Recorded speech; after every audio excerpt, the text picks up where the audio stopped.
Welcome to the Sidewalk Weekly podcast, a show for people who are big on cities, but short on time. I'm Vanessa Quirk. Eric, is it just me or do I sound like farther away than usual today?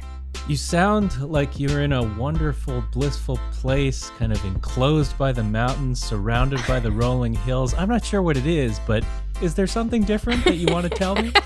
Yes, well, those rolling hills that you hear in the undulating tones of my voice are accurate. I am in West Virginia. I escaped New York City, where things were getting rather stressful, and so I've swapped car horns for birdsong, and I'm okay with it, for now. You being in West Virginia, it might disqualify you from hosting an urban podcast. It is possible that I'm going to have to do this show myself right now. You know what, though? The argument for this is that if I was in the suburbs, then that would be a problem. But I'm in the rural country, and that is actually better if we want to have that urban-rural kind of setup and not that sprawl situation. So I think I should get a pass. I think you get a pass, too, because now I'm going to have John Denver playing in my head all day, and that's a good thing. That's a good thing. All right, city lovers. Welcome to the Sidewalk Weekly. I'm Eric Jaffe. We will spend the next 20 minutes or so discussing the biggest stories from the urban tech world this week.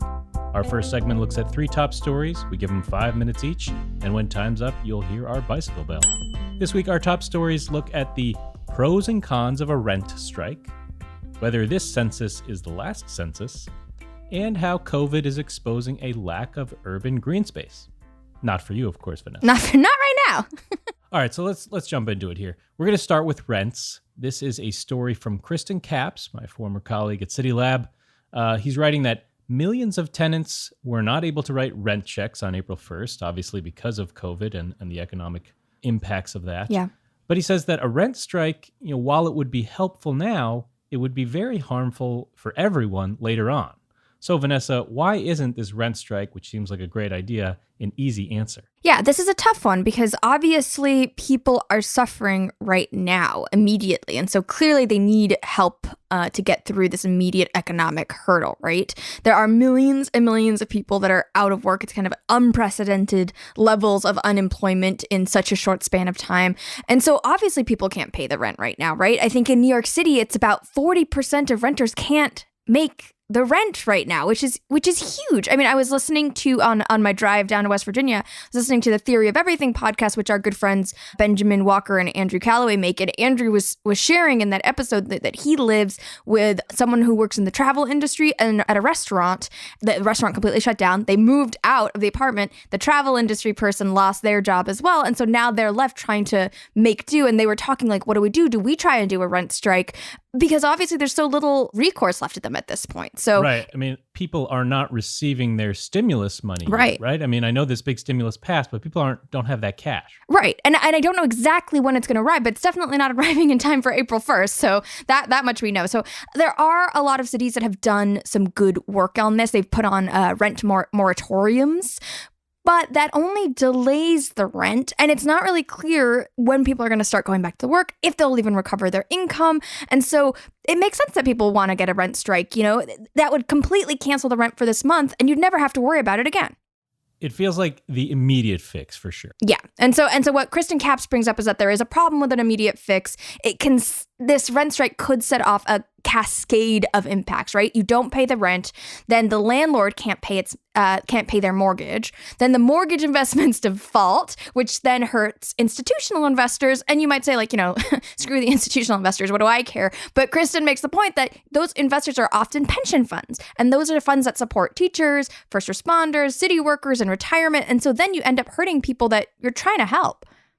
Yeah, I think this is a really important point that Kristen is emphasizing, which is that we are all in this together, even as we stay in our separate kind of homes and apartments. We're still all in this together. We're in the COVID crisis together. We are in the financial market together. The folks who have worked in cities their whole careers, the frontline hospital workers in some cases, and first responders, these are the folks who we take care of through these pension funds. We want to make sure after all those years of hard work, they have a nice retirement. They have all that they need in their later years. So, when you start to think about the cascading impacts that Kristen describes there, you start thinking about, okay, we have a health crisis. We have an economic crisis. Are we going to add a financial collapse on top of all this? There's something like 15 million loan defaults, I think, that are at risk here.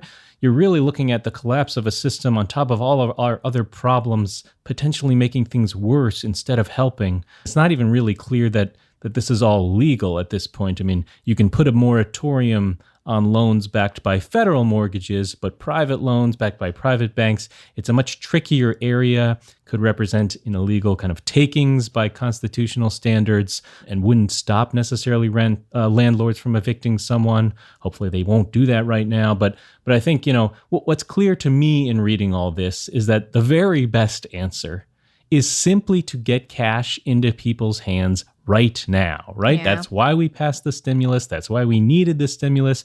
I read that it's going to take something like 5 months to get people checks from their stimulus payment. If you have direct deposit, apparently it comes in the middle of April. To your point, that doesn't help for April 1st. But this is absurd. We have the technology to get people this money right now. We already passed the law giving people this money. Let's make that the priority. Okay, I agree with you there, but we have to move on to the next story. So this one comes from Andrew Whitby. He's writing in Wired about the census. So he kind of explains that the census really used to drive innovation, but it's no longer keeping up with the pace of technology today. And now when you add in the challenge of COVID making, in-home responses incredibly challenging, he thinks this might just be the end of the census as we know it. So Eric, do you think the census is a goner? I mean, Whitby seems to think it's on the way out, I think for sure. Obviously, this story important this week. April 1st was the census deadline, at least here in the U.S. This piece comes from Andrew's new book. To give that a plug, it's called The Sum of the People, How the Census Has Shaped Nations from the Ancient World to the Modern Age. Obviously, here in the modern age, the census is really critical to allocating resources for the federal government, for all levels of government, actually, for cities to understand local transportation patterns, helps budget planners with economic insights. So the census is kind of really critical to the way our government operates. And that's kind of always been true in the historical sense, going back to the Roman Empire. It was used for taxation there in those ancient times. As it evolved over the centuries and the U.S. started to adopt it really in the 19th century, it became this tough engineering problem, this really challenging statistical problem of how to gather all of this information, gave rise to things like electric counting machines. They call them the Hollerith tabulators after the inventor, who is this guy named Herman Hollerith. Yes, and they always said it in exactly that accent. Yes. I think that was mandatory. Yes. These machines, these Hollerith tabulators, they were really the cornerstone of far more complex information processing systems. I mean, it led directly to a company you definitely have heard of called IBM. So this early start of computing as we know it has its origins in the census. Right. But today, things have changed. We know that. We work for an alphabet company. The information economy has changed.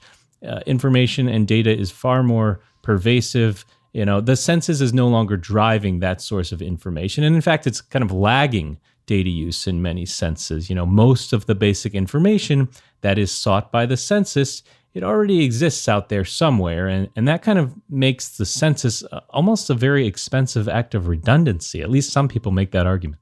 It definitely seems like it's a ton of work for sure. I mean, I at least got about 7 text messages reminding me to fill out my census. And I'm ashamed it took about those 7 text messages to get around to it. And one thing that has been coming up is that a lot of people who don't get around to filling out their census, usually in normal times, someone would come to your door and follow up with you to make sure that the census data is complete, right? But right now, obviously, that's going to be incredibly challenging. So there are other ways to go around it. Whitby brings up, you can kind of use existing government administrative data, like things like, tax returns or social security accounts.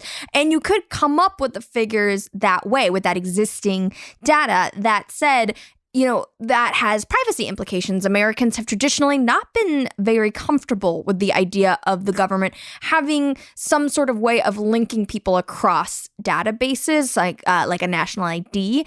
In Europe, it's a bit more common. I mean, you and I have studied the case of Estonia, and they've made some really remarkable progress in doing this in a privacy-preserving way that really improves quality of life for people. So it is possible to do this in a privacy-preserving way. Whether the U.S. can do it, at the turn of a hat, I don't really know at this point.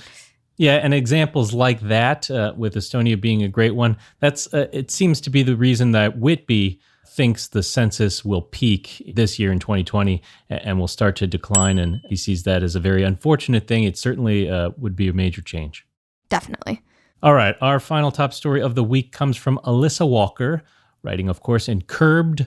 And she's saying that closed parks, now that we're in a moment of social distancing and nobody can gather, they've made it harder to access urban green space.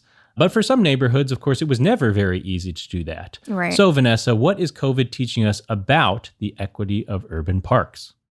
Right. I think it's definitely highlighting the inequity right now, right? So, I mean, obviously with these stay-at-home orders, people are trying their best to stay indoors, but some folks, they are allowed to still go outside, especially in the US, right? And I know, and I was talking to my boyfriend's mother the other day, like her daily walk is the one thing keeping her sane right now. And so going for a walk is a very important thing for a lot of people, but if you don't have a space that you can go to nearby, that means if you're going to get your daily dose of green space, you're going to have to go far. And Alyssa Walker brings up that, there were a lot of kind of shaming campaigns around people kind of traveling outside of their neighborhoods to go to parks. And then, of course, those parks kind of filling up too quickly. And so, I mean, on the one hand, of course, we want to encourage people to not congregate. We cannot be doing that right now. On the other hand, you do have to understand that, for some people, there is no other option. You might not have a backyard and you might have to walk really far to get to a park at all. And she has this really great quote. She quotes Nett Compton, who is the deputy director of national programs for the Trust for Public Land. Nationwide, 100 million people, and that includes 28 million kids, do not have a park within a 10-minute walk of home. And emergencies like this just go to show that in too many communities, parks and accessible natural areas are still considered a privilege when they should be a right. I think that's a really important point. Yeah, and this really gets to the fact that, when you're living in a city, when you're living in a dense urban environment, the streets and the sidewalks and all those other public spaces, they are your backyard too, and they connect you with those parks that might be farther away in many cases. But if we're trying to reduce how much people walk around, this is the problem of the moment, right? And we looked a couple weeks ago at the mental health impacts of quarantine. Right. You just mentioned the fact that some people need their walks to stay sane. I think that kind of applies to all of us, right? We're not built as humans to kind of stay indoors endlessly. We need to walk around. That's why it's so important to close down streets. We discussed this last week. If you close down streets, at least people can access more of that public space. But a street is not green space. It's not a park. Right. And we know that green space has health benefits that other types of spaces don't, right? I mean, there's been tons and tons of studies about this. I've written a lot about it. Just exposure to greenery, it reduces stress, it reduces your anxiety, it can actually make you think a little more clearly, refresh your brain. These are really important things for us to do at this moment when we have so many stressors facing us, when it is such a different type of environment that we're living in. I hope that coming out of this, we not only see the call for more pedestrianized streets, which we're hearing more and more, but we also see the call for more landscape streets, more green boulevards. How do we recapture some of this urban space and make it green space? Yeah, and I think Alyssa's making the point here that we need to kind of shift the shame on the individual and a little bit more to those in power that could kind of make those kinds of changes possible. And another article that I read this week that also kind of offered an interesting take on this topic was from Michael Mahaffey and the Congress for New Urbanism in their blog. And he kind of brings up this idea of, we can do sociable distancing, right? It's like still maintaining our space, but finding public spaces that are kind of in between private and public where we can kind of sociably interact at a safe distance. And I really liked this idea of we tend to think of private and public being so separate, but there is a lot of intermediate space. And if we have time, I'll read the quote from him here. Yeah, I think we do, yeah. He says, "We often talk about public space as if it were just one thing, contrasted with private space. Another kind of thing. We might think of the former as a bustling square or a jam-packed street, while the latter is a secluded living room, perhaps. But this simplistic duality misses the dizzying complexity and variety of the spaces that often occur between these two extremes, notably so in the richest urban environments." And I think that the best example that he gives are stoops, right? Like stoops and front porches, they're kind of having a moment right now, balconies, where you can kind of maintain distance but still be sociable. And again, for those mental health benefits, these are the kinds of spaces that we need to be inhabiting right now. We've explored this too at Sidewalk in terms of storefronts, right? Expanding the awnings so that kind of the store seeps out into the street in a way, at least. Hopefully stores can do that once again once they reopen. So I think Michael's point's a really good one. Yep. And that is it for the top stories this week. As always, you can find the links to these stories in the podcast episode notes. In our next segment, we are going to talk with Gregory Scruggs. He just wrote an article for Next City about how Seattle is leveraging its soda tax for good use in this current crisis. So back in a sec with that story.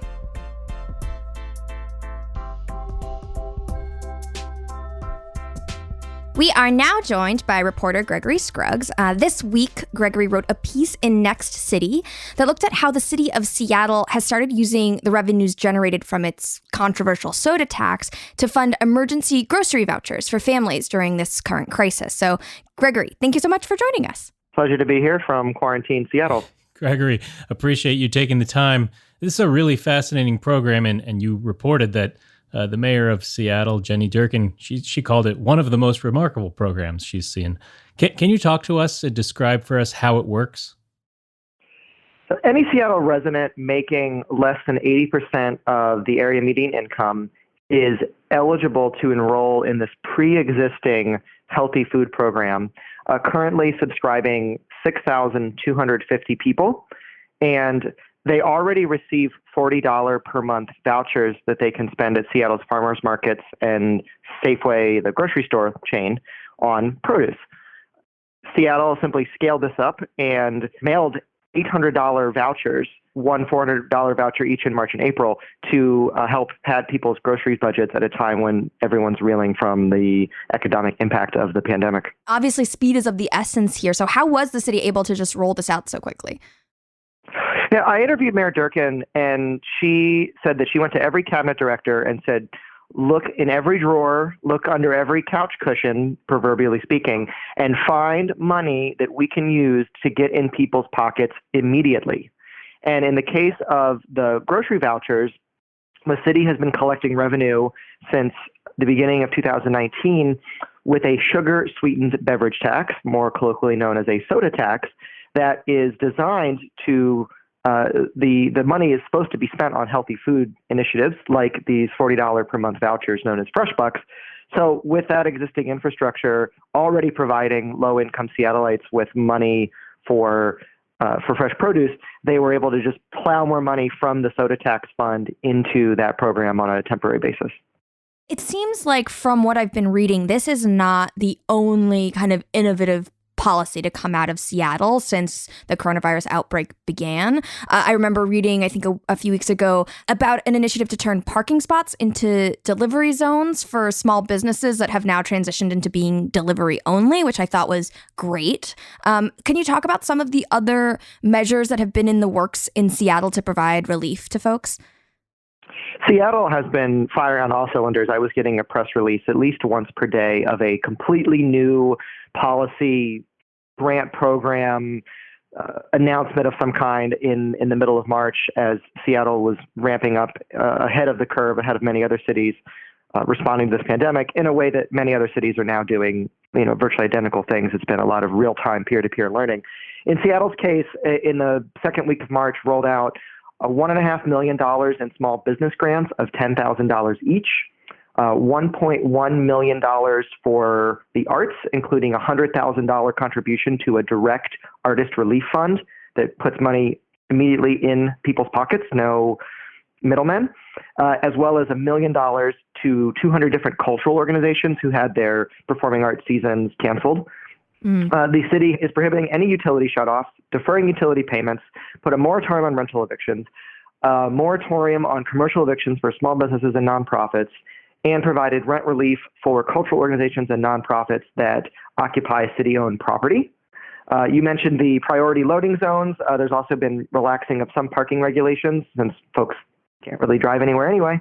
And there's also a new city-run GIS map, hashtag support small biz, that is regularly updated showing which restaurants are open doing takeout and delivery and whether they have one of those priority pickup zones in front of their business at the curb. There's also hygiene stations for homeless encampments and a moratorium on sweeping those encampments for the time being. But all of this, I want to stress, hearing from Mayor Durkan, these are Band-Aid solutions because the scale of this epidemic, this pandemic, and its economic impact is so vast that cities alone do not have the revenue, the taxing authority to deal with this. And so what she told me was, quote, "We need something bigger than the New Deal." She saw her efforts as these just stopping the bleeding of a patient in trauma, but the longer term surgery needs to come from a surgeon called the federal government. And starting to get that with the CARES Act, but I think more will be needed in the months to come. Gregory, last one, and we'll let you go. There have been some initial signs this week that Seattle's containment strategies are starting to slow the spread of the virus. We know it's still early, but that's a good sign. What lessons do you think? I mean, you just mentioned all these initiatives Seattle has put into place already. What lessons should other cities be taking from Seattle? The coronavirus pandemic has been a stark illustration of how federalism works in the U.S., what duties are national, state, and local. I think we've seen states as the primary actors here. They have the authority to make calls on closing non-essential businesses, limiting large gatherings. Even here in the Seattle area, public health is actually a county-level decision. King County is the one mostly calling the shots on the public health side of things. So the city has a very limited legal role, but has been very strong in terms of consistent messaging with those local, county, and state partners, and seeing Mayor Durkin echoing everything we get from Governor Jay Inslee, everything we get from King County Executive Dow Constantine and his public health director. I think that kind of consistent messaging has really helped Seattleites get the memo that social distancing works, that there's a good reason why we closed playgrounds and sports fields, why we've closed parking lots at all of our popular parks because everybody's desperate to get outside. The mayor also started a weekly call-in show on our local NPR affiliate where she's been taking questions kind of in a Reddit AMA style that she has not customarily done. So I think her willingness to be more accountable directly to citizens has been appreciated. But yeah, at the end of the day, I think it's using the bully pulpit of being the mayor to not only reinforce those public health messages, as painful as they are for your citizens, but also advocate on the national stage that cities and states alone are not going to be able to get all this done, and we really need help from the national government. Thank you so much, Gregory, for reporting in from Seattle. So much to learn from there. So thank you again for talking with us. Thank you, Gregory. My pleasure. Happy quarantine, and hope we can speak again soon. Yeah.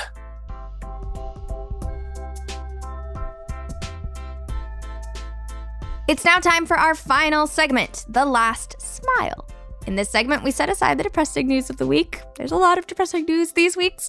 And instead, we focus on something that made us smile in a minute each. Eric, what made you smile this week? Yes, in year 300 of this quarantine, it has been harder and harder to find things to smile about. So the thing that I enjoyed this week, a few weeks ago, we talked about kind of a silver lining being the success of drive-in movie theaters, you know, kind of this kind of classic Americana making a resurgence at this tough moment. This week, we get a similar history of drive-through restaurants from Adam Chandler. He wrote a book about this topic. This reporting he puts on the website called Serious Eats. There's a long history, several decades back, of drive-thrus. But today, we're seeing it as an essential service during COVID, at least for suburban America. It helps people get food. It actually protects the staff. It keeps people employed. So drive-thru kind of having a moment here. There's drive-thru testing as well. You know, I have some problems with the perpetuation of car reliance, but we'll set those aside for the moment and give it a smile for right now. Once I'm done with my quarantine, maybe I should just go out for a little... There you go. The West Virginia drive-thru is a little experience of Americana, as you describe it. All right, your turn. What's got you smiling? This week, there was this fun article in the Chicago Tribune. Now, I'm not from Chicago, so Chicago listeners, please feel free to write in with your reactions to this, but I thought it was interesting. Susan Muscup kind of did this roundup of memes all around the mayor, Lori Lightfoot. So Lori Lightfoot has been really stern, rightly so, but very stern about making sure that people are maintaining the social distancing. And she's kind of had this very kind of stern face that people have started photoshopping into various scenes to, hilarious comedic effect. So you have Lori Lightfoot kind of staring down a jogger on a street, or photoshopping her in front of your front door so that you don't leave. Right. And there was even one where she was like a bat signal, like her face was the bat signal, like looking over the city. the thing I like about it too is that, you know, it is encouraging people to stay home. It's like, you know, Lori Lightfoot says you should stay home, you should, and it's kind of a fun way to get across that message quickly. It's the right message right now, and she's reportedly embraced this, so it's not something that's antagonistic toward her. So. Correct. She's in on the joke. Yes. Well, that's it. Our time is up. Thank you for joining us this week.